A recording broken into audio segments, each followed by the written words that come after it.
Decades of mass shootings have prompted schools to adopt increasing levels of surveillance under the umbrella of trying to protect their students. But rather than being used to stop school shootings, cameras and other surveillance measures are being used to identify students committing minor infractions of school rules. And greater use of punishments mean that students get worse grades and are less likely to go to college as a result. It's no surprise that the long and tragic roll call of school shootings has prompted schools to make security a priority. Many have installed metal detectors and security cameras, deployed security guards and sniffer dogs, and restricted cultural expression through strict dress codes. This creates a divide between high surveillance and low surveillance schools, but rather than making schools safer, they have led to poorer outcomes for students at high surveillance schools.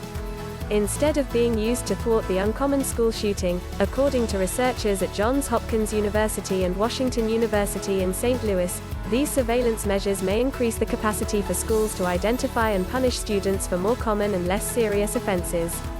The result is that high surveillance schools also became high suspension schools, said the researchers, who presented as a working paper on their findings at this week's annual meeting of the American Educational Research Association.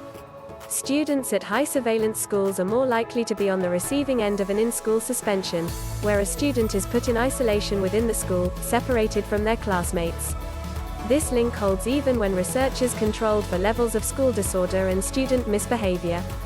High surveillance schools create the capacity for high suspension schools to exist, said Odis Johnson, professor at Johns Hopkins and lead author of the study.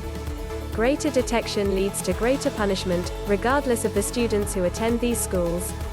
But the effects don't end there. Students at high surveillance schools end up with significantly lower levels of math achievement and are also less likely to go on to college. At least some of this relationship a result of in-school suspensions.